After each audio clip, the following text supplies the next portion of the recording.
So, welcome to this latest lecture on the course on technology in the future of medicine. Today we're going to talk about regenerative medicine, and next Tuesday I'll also have another brief part 2 lecture on regenerative medicine. This is an area that's changed quite a lot.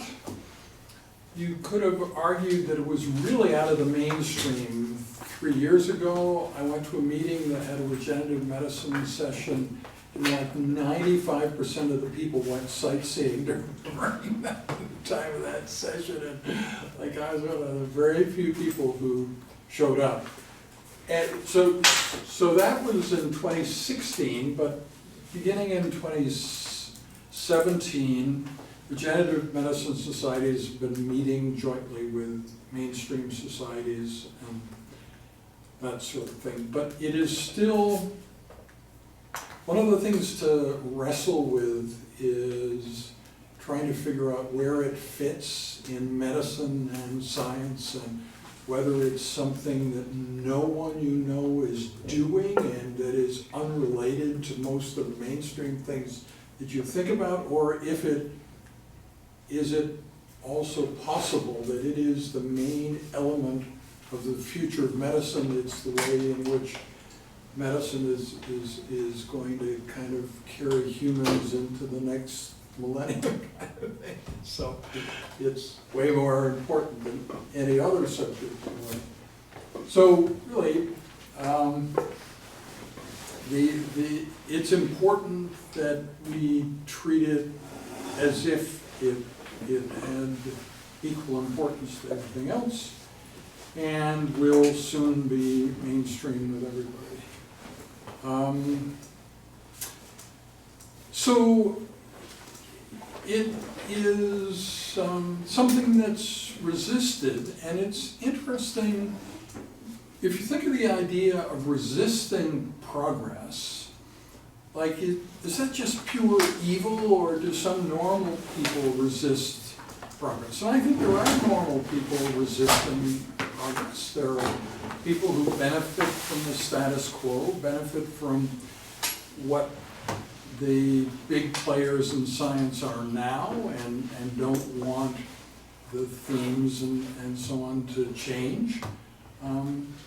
So it's been quite interesting to look at things like the Human Cell Atlas project, which is single-cell transcriptomics as a part of regenerative medicine. Regenerative medicine is really about getting the right cells into the right places, and single-cell transcriptomics is the best way to figure out what the cells are. That in many organs, we think we know how many cell types there are, but there are 2 or 3 times that many. Now, if you look at this promotion for the keynote speakers at the American Society of Nephrology meeting, it's a little bit odd because it has 4 people here, but 3 topics. And in fact, getting all the way up to the meeting itself, they never promoted Aviv Regev's topic because they were afraid that there was like resistance to saying single-cell transcriptomics or the Human Cell Atlas project. It's not just corporate resistance, it's also that some of those words, other people have created things that sound similar. So like there is Human Protein Atlas, there is Kidney Atlas. There are all sorts of other projects with the word Atlas in them. And so if you're a scientist in one of those other projects, you think your project is really important, then you may not like the fact that this Human Cell Atlas project is so big and is proposed as being similar in size and importance to the Human Genome Project and so on. So it's something that led me, now when I go to meetings, and if the meetings are really well funded and some of the booths in the exhibit area are huge, and like, must cost a lot of money. So I go to those big booths and I say, who is the thought leader here? That would be me. So, why is it that, like, I teach a course on the future of medicine, and you can identify certain elements that will definitely be a part of the future of medicine. And those are the same elements that seem to be resisted and kept out of meeting programs. And why is that? And so these very insightful people, it's because there actually is resistance to progress, and there always has been, and that's just the way life is. Okay. Yeah, so you may wonder about the terms here. There's regenerative medicine, there's tissue engineering, there's cell therapy. They kind of overlap. At different points of time, they are more or less popular. You can see that cell therapy is becoming more popular, tissue engineering is becoming less as you go from 2005 to the present day. And regenerative medicine has stayed about stable. So why is this area important? So if you think about transplantation, that's probably a subject you're more comfortable with because you understand exactly what transplantation is, but what you may not realize is it's not very successful because 90% of people who need transplants die waiting for them. They never receive a transplant. So the need is about 1.4 million people a year who need an organ because of end-stage disease. The actual number being transplanted is 140,000. So there is a tenfold difference. And regenerative medicine has the possibility of filling in that remaining 90%. So there'd be like off-the-shelf organs. They may still require immunosuppression because at the present time, we're not confident that we can make organs from your own cells and then stop them growing when they should stop growing. So it's possible that if we create organs that are genetically identical to you, that they can also form tumors, and that would be bad. So for that reason, regenerative medicine transplantation, creating organs from stem cells and progenitor cells, is somewhat similar to allograft transplantation, transplantation of non-genetically identical organs from other people because immunosuppression is required. So part of this lecture is kind of medical and maybe a bit beyond you, but the fact that's in this slide I'd like you to know. And it simply repeats what I just said, that worldwide 1.4 million people are in need of transplanted organ for end-stage organ failure each year, and currently we reach less than 10% of this number. And so regenerative medicine is the most obvious way to fill in that gap. When the gap is filled, then medicine will be much more successful than it is today, because waiting for an organ that never comes is just not enjoyable. There are other ways to stay alive, like hemodialysis and so on, but they don't really replace all of the organ's functions. So a true replacement organ would be much better. The number of kidney transplants worldwide has been increasing slightly. In 2016, 2016, which is the last year that we have worldwide data. But it's still very inadequate. Now, in a sense, regenerative medicine is already here. It's working for simpler tubular organs, bladder, trachea, esophagus, vagina, and so on, and will eventually be able to replace even the most complex organs. The kidney is sort of the moonshot in that in the kidney, if you just keep the cells alive and have them in random arrangements, they don't do anything useful. They have to be in a tube with, you know, these cells before these cells kind of thing. It has to be a very orderly process. So that will come, but it's maybe the greatest challenge out there. So not only is regenerative medicine already here worldwide, it's also here in this institution, the Biosite project.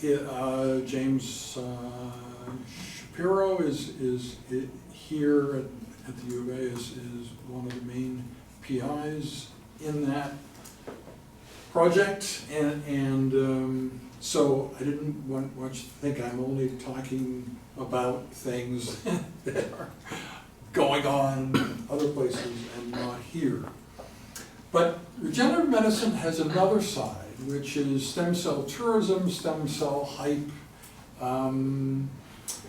stem cell clinics where dubious therapies that may not do any good and may actually harm the patient. You've heard of some of these, like getting injections that are supposed to have stem cells that will help what is wrong with you, and instead getting disfiguring calcifications where bone starts growing in places where it shouldn't, or tumors or other things like that. So we also have one of the world's leaders in that area, which is Timothy Caulfield. So the Health Law Center here is one of the best in the world in sort of analyzing these ethical situations brought about by the stem cell clinics worldwide. And they're in Alberta, and you've seen ads for them. The problem is that there's not much in the way of rules about what you can do with your own cells, right? So if somebody says, well, I'll help you, I'm gonna take your cells out and then grow them up and then put them back into you, even if they don't do that, if they say that's what they're doing, then in theory that's okay, because you're just taking a part of yourself and giving it back to yourself and so on, even though it can be very hazardous and can lead to all sorts of things you don't want and not lead to the desired outcome. But as you may know, Timothy Caulfield is also kind of quasi-celebrity himself, and he studies celebrity, the effect of celebrities on your own choices. Like, you may think you're a completely rational person that only decides on things based on cold hard facts, but if you are a sports fan or a fan of musical artists, or if somebody that you respect and follow very much, if they go to a third world country and get a stem cell injection at one of these poorly documented clinics and come back saying it's the best thing ever, you're highly likely to believe them, even if there's no articles anywhere in any medical journal supporting that. And it has a kind of force in society, celebrity endorsement of ideas that are wrong, that it's just one of many problems of modern life, and it certainly affects the stem cell area. So I won't spend a lot of time on this, but these are some of the articles that the Health Law Center here has done in this stem cell area, exploiting science, systematic analysis, complementary and alternative medicine clinic websites, marketing of stem cell therapies. Many of them have very entertaining titles, from Kim Kardashian to Dr. Oz, the future relevance of popular culture to our health and health policy. All right. Wow. I didn't mean to put in so many slides, but you get the idea. They're doing a lot of interesting work. So, in many of the areas of medicine that I'm most closely associated with, like kidney medicine, transplantation, those areas were like the highest profile, most highly respected areas of medicine, and they've lost that luster. And regenerative medicine has within it the possibility of bringing the luster back by making, like, you used to sort of overhear transplant surgeons at parties talking about how they're just the coolest doctors in the world, and you can tell they have special bounce in their step and so on. They just don't talk about that anymore because most people don't think that. They did think that before, maybe they would think that again when regenerative medicine is really working. And the workforce problems in kidney medicine and transplantation due to lack of appeal to young people and potential trainees. That seemed regional at first, but now it's clear that it's kind of worldwide. Those areas are currently unpopular and not the choice of most medical students. All right, so you may have thought we'll never be able to reverse those trends, but I think another way to look at it is that we all have a role in this.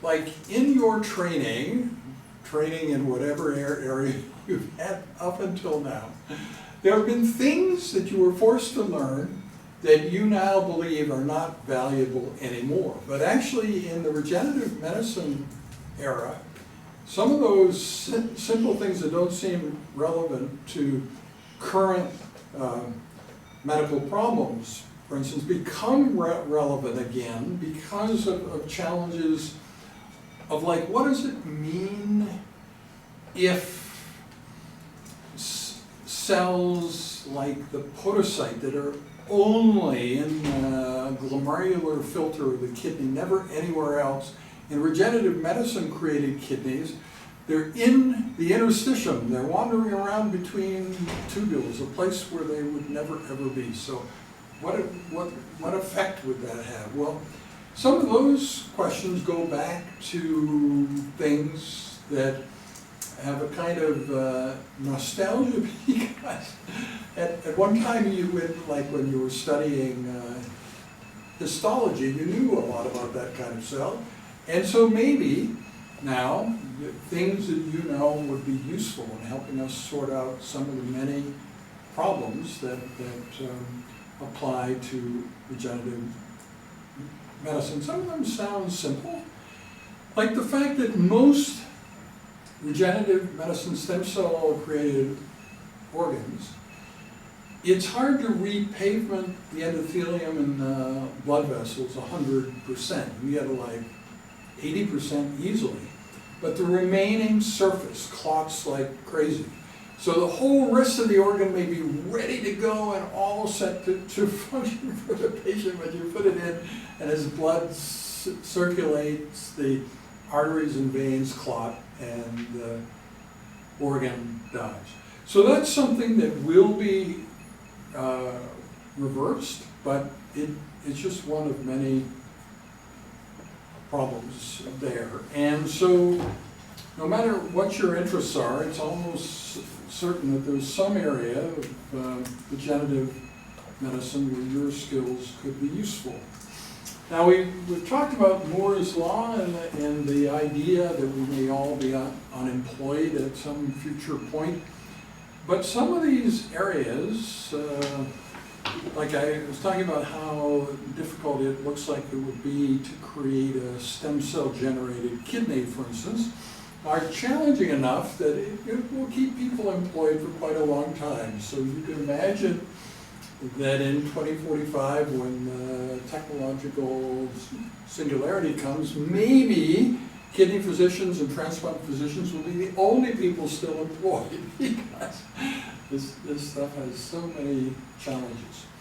So what I'm known for in medicine is the BAMP classification, the worldwide classification of solid organ transplant pathology, also solid organs, including intestine, so heart, lung, liver, kidney, pancreas, small bowel, composite tissue graft, things like faces and hands and stuff. So all those areas have classification that allows you to categorize what you see under the microscope in a biopsy of those grafted organs.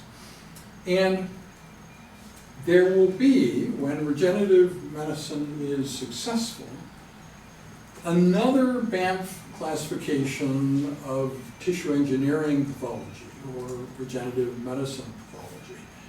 And it will be different because rejection won't be the big problem it is today. There will still be some rejection or mild rejection. But there'll be many other questions about, are the right cells in the right places? Does this look like it's going to create cancer-like neoplastic process? Is it going to be of net benefit to the patient, or is it possible that the risks of this organ, because it's not 100% like the normal organ, are actually greater than the benefits? So that will be what this new classification looks at. And so, yeah, anyway, I'm not going to take you through all these details of the BAMP classification. I don't think it's relevant to you.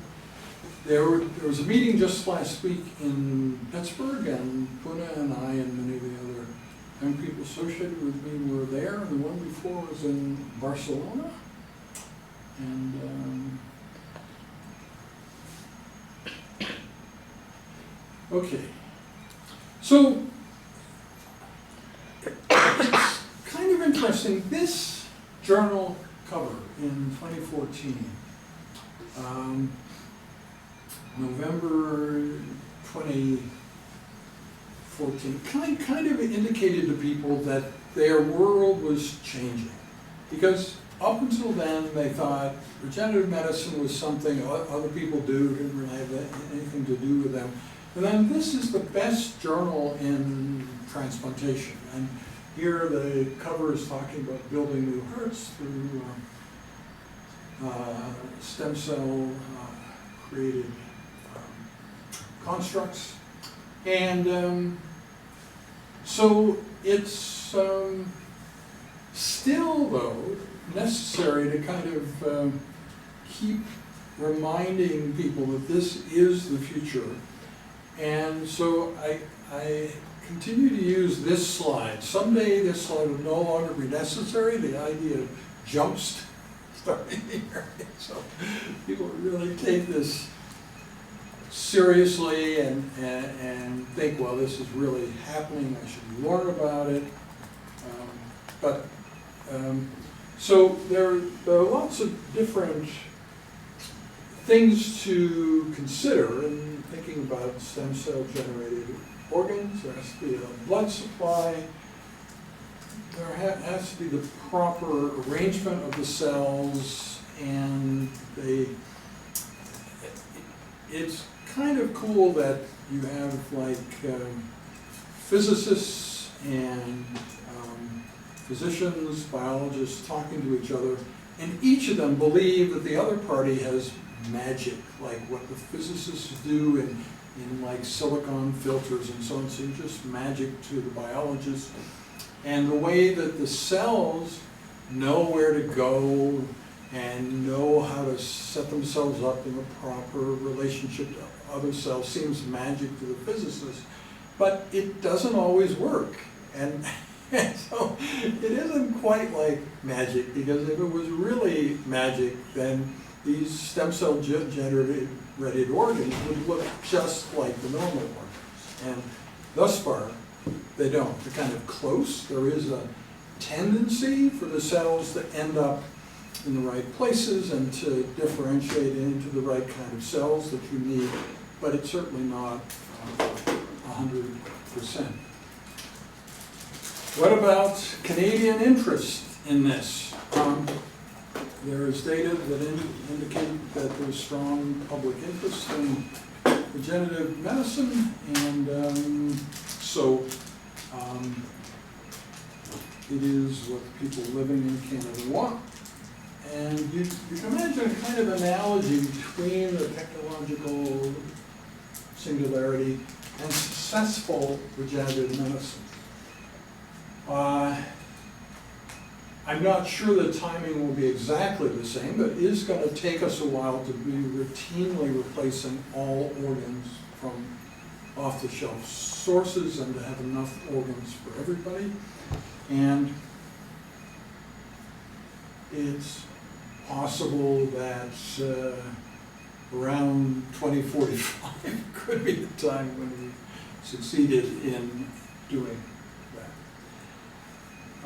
It's just a picture of podocyte cells that usually are only in glomeruli, wandering in the interstitium, and, stem cell created organs. And many of the problems with stem cell generated organs are not being discussed. They're pretty simple, and they're challenges that we could all work together to overcome. So this is not something that is completely inaccessible to you as an area in which you might ultimately work or might make breakthroughs. In many organs, the progenitor stem cell population is very hard to identify. It's very mysterious where those cells are. The GI tract is very different from that in that every GI pathologist knows exactly where the stem cells are and you can watch what they do and so on. But in every other organ, it is really mysterious what they look like and where they come from and where their niches are.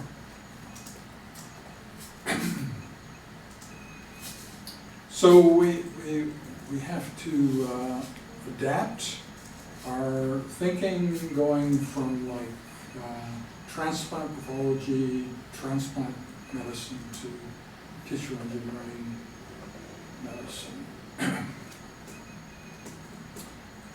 The classification should be on sustaining life and figuring out whether the abnormalities in the organ are great enough that it should not be put in the patient.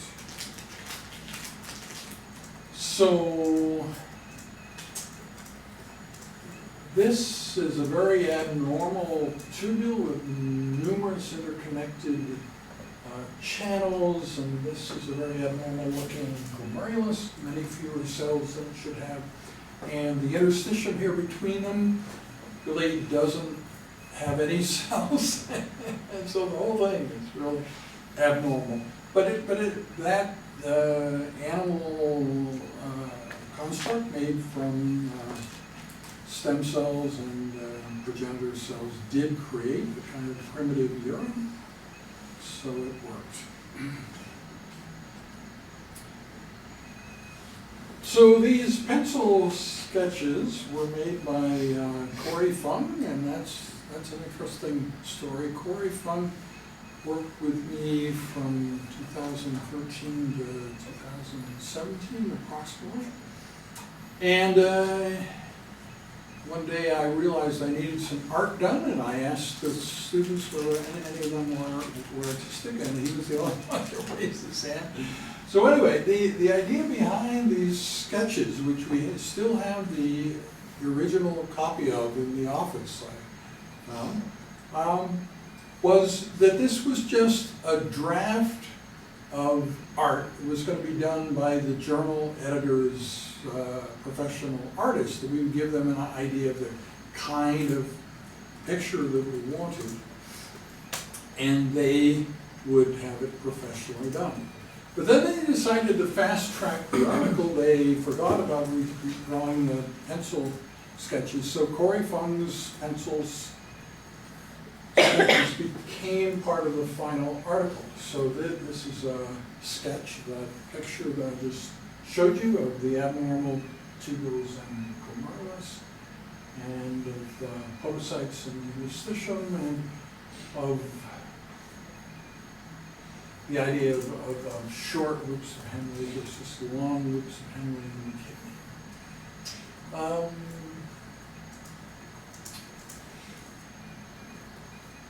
So tissue engineering pathology has up until now been really dull. Most reports were scaffolds with no inflammatory reaction. But I think the future of this area will be quite exciting. And so, goodness.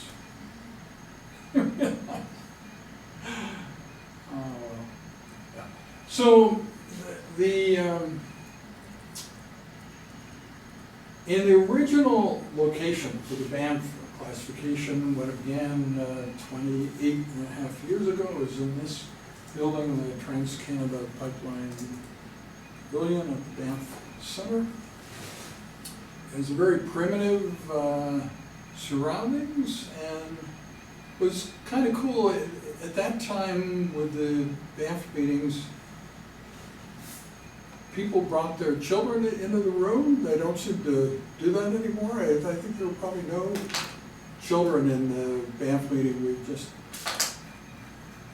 been to in the main sessions. But these mule deer would poke their head into the meeting room, and the kids would get very excited about that. So we'd have a kind of complexity coming into this that we never could have anticipated back in 1991 when this all started. So we've come a long way. Oh my goodness. So I have given a remarkably truncated and shortened lecture. I'm sorry about that. But I'd be happy to entertain any questions you may have.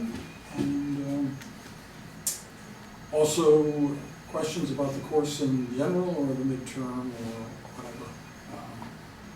So I want to make sure you feel comfortable with us sort of flying by the seat of our pants to some extent. Like I thought maybe that Simon Wu would be able to actually teach 4 sessions here, which would have been great. And he wanted to do that, but when he talked to the prof in this other course, it just came clear that that is not going to be possible. So that's why we ended up with. But the videos are high quality, and the other way to think about it is, what is the high point of this course? Like, what is the most distinctive part of the course? And I really think it is the quantum biology part. That you won't find anywhere else. I mean, it's true that AI is really important, and we do it well, and that's an important part of the course, but you can get AI teaching in other courses. So to both take in our teaching in quantum biology, benefit from it, and yet not feel overwhelmed, I think that's an important goal. Not to to get lost in the individual slides of detailed physics that you can't possibly understand, but to understand general things like the scaling laws and you know if you compare us to an engine, like how many watts is the brain and all that kind of thing, how many watts is the entire body. They're sort of simple things like that we would like you to take from the quantum biology part of the course. Both in quantum biology and in ethics, that part of the midterm will be short answer and will be graded by people who are interested in that area. So the ethics short answer questions will be graded by Gary Goldstein, and the quantum biology short answer questions, Simon and I will look at your responses and maybe make some comments on them for Jack, and then we'll email electronic copies of your papers to him in Italy, and he will grade them there. And so it'll take a little bit longer. We're thinking for the exam on the 29th that we'll have the papers back to you on November 7th. So basically 9 days approximately. So anyway, any questions about that? You understand, I think, from my comments on the first day, that we scale the grades. Like, we don't use the raw score as your final grade. We scale the grade assuming that one of you is a really good student. This system would fail absolutely if there was nobody in that category.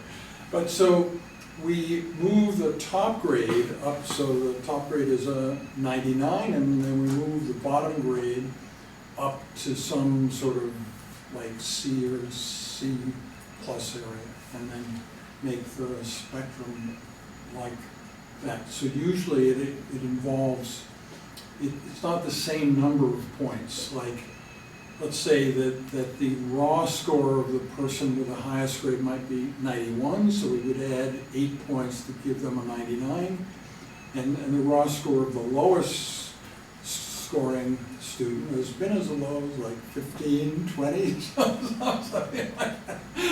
So we had a whole whack of points to that person to bring them back up to the kind of survival area.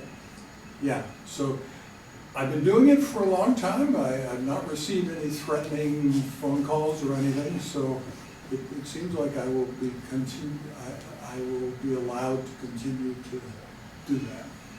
So what it means is that you don't have to be deathly afraid of the midterm, because if you're having difficulties with things, as long as other people are having similar difficulties, the scaling side of things will make it okay.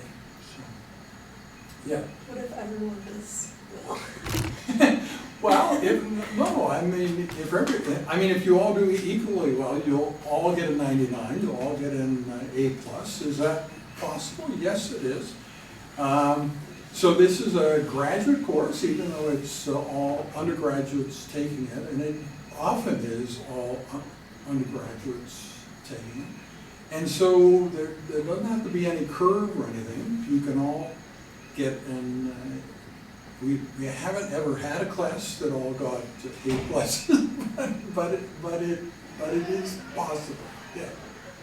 So if you all did well, that would be fine. It doesn't have to be arranged. Yeah. I just had a question about the tissue engineered bladder. Have any of these been implanted into a human? Yes.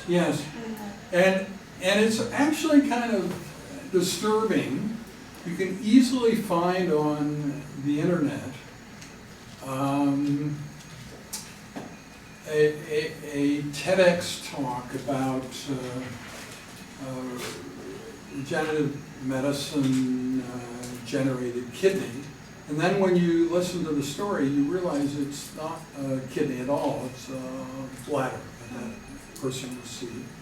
Yeah, so you're actually seeing a person talk about receiving a new bladder. Bladder's a little lumpy. It's not as pretty and symmetrical as a normal bladder, but it does the things that a bladder needs to do.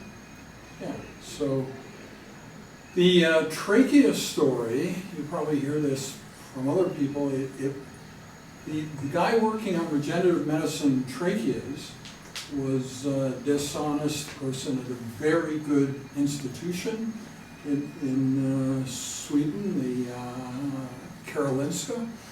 And it seemed to take a long time for people to realize he was hiding deaths and terrible outcomes in these stem cell generated tracheas. And so I used to show the stem cell generated trachea as one of my main slides, but when I realized how terrible that story was, I stopped doing that. So the bladder is a much more positive story that you can make a stem cell generated trachea. It's a little bit harder because you have to have like structural support, right? And it has to be fairly rigid and that sort of thing. So you need to be making cartilage and bone as well as other things. Whereas the bladder, it'll work if it's more homogeneous, doesn't have hard and tough stuff as a part of it. So, yeah. Are they made from the stem cell of the individual receiving it, or from any? There are both strategies used. You can have cells from a more or less tissue-typed, similar, genetically similar donor without any major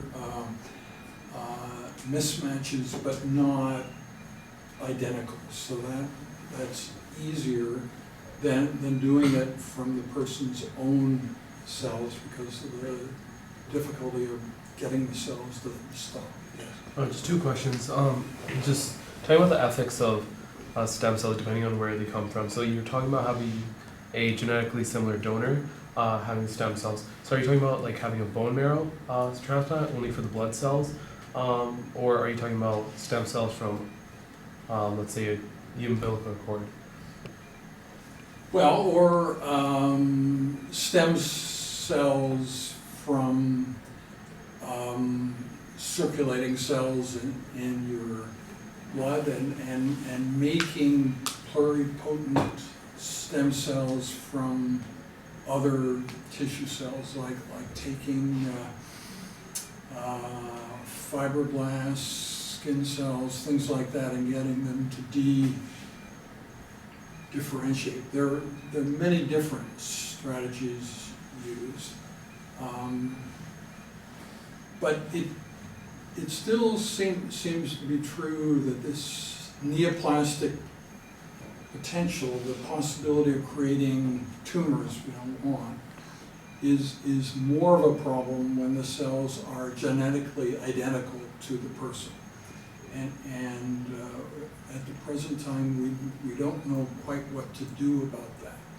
So you can imagine that like a stem cell generated organ is different from normal embryogenesis, right? The time course is different.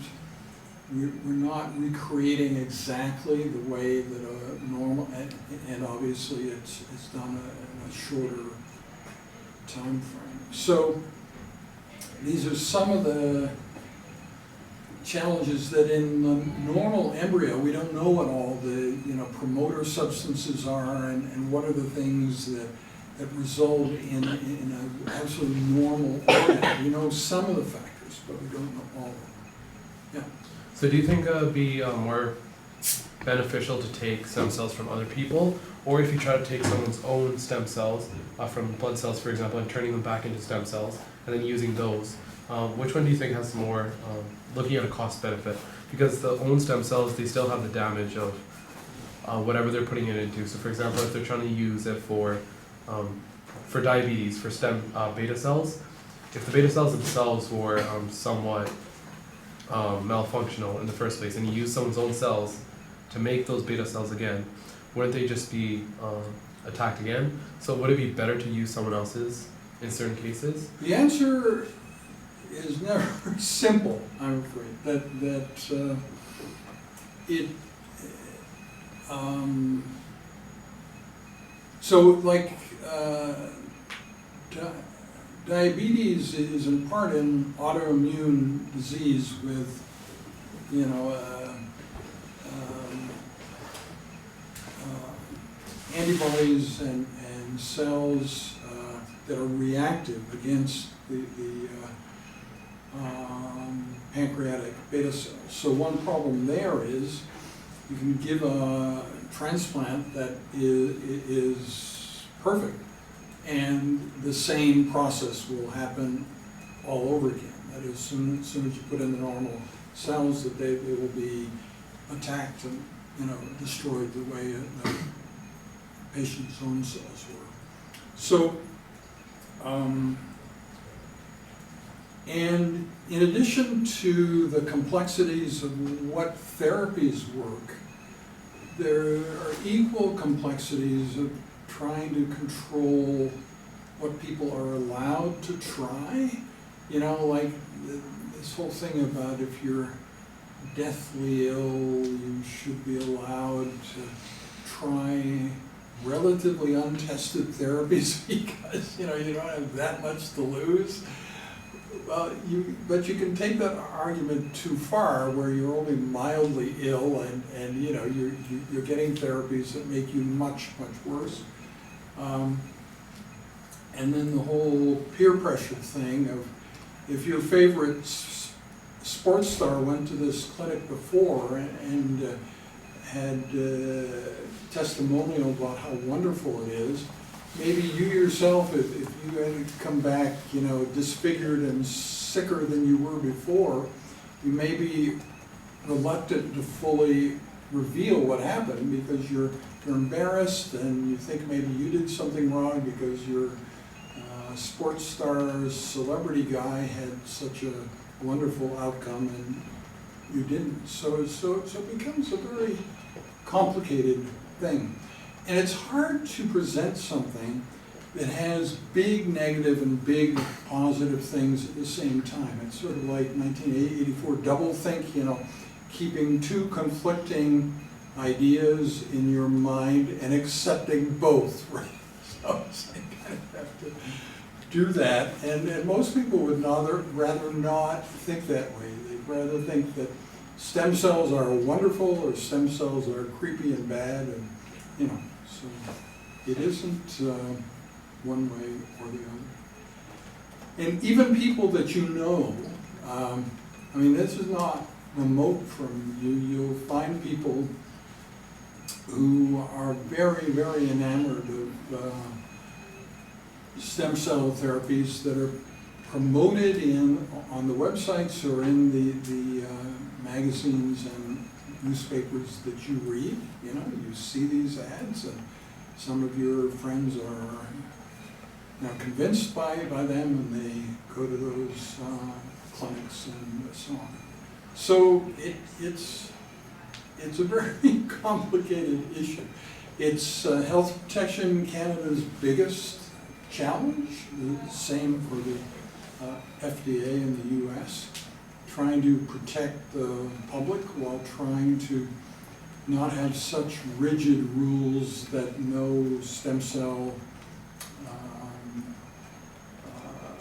research can be done. You know? So we can't get closer to cures because of all the restrictions. Other questions?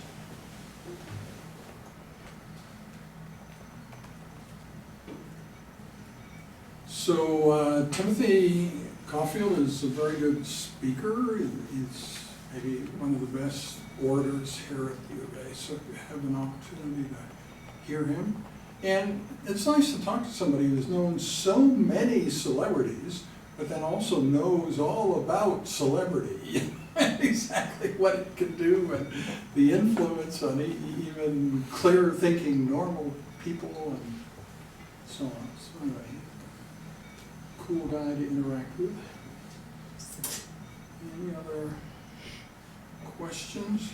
So on Tuesday, I'll talk about the Wild West. So like, you can imagine that in transplantation, before we had successful immunosuppression, the results were pretty terrible. A lot of people thought that we should stop, that we just shouldn't try anymore. And in a sense, regenerative medicine is kind of at that point now. So that was like the Wild West period of transplantation. That's kind of the area that we're in. There are boring kinds of stem cell therapies that work pretty well, having to do with replacement of skin, cartilage, and bone, but they're not very sexy, you know? And like the things that you might really care about don't work all that well yet, but will sometime soon. So that's kind of where we're at. That's what I'll talk about next time. Yes. I mean, I don't really know much about any of this stuff, but if you're saying there's like boring parts that work pretty well, wouldn't that be a good starting point though, to get to like start at the bottom and then work our way up? Those are very common, like in therapy of burns and other conditions where you've lost a lot of skin. There are sprays with like stem cells in them that help the skin to regrow, and similarly there is material that can promote cartilage growth, bone growth, and those have been routinely used for years now. So they are being used. They are successful, but it's an area where random arrangement of the cells still works fine. You know, whereas in something like the kidney, where you have to have like a filter here, then proximal tubule, loop of Henle distal tubule collecting duct, you know, sort of hard to get all that series structure working. You think in terms of like electrical circuits. Something that works in parallel, where you can have multiple paths, is much better, because if some of the paths are blocked, then the other paths will work. But like in the kidney, nothing is parallel like that. It's all in a series where every single part of the tubular system has to work, or else it's really not doing anything valuable. Yeah?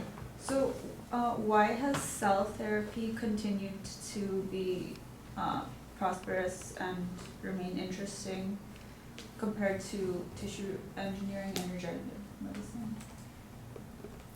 So why is the popularity of the terms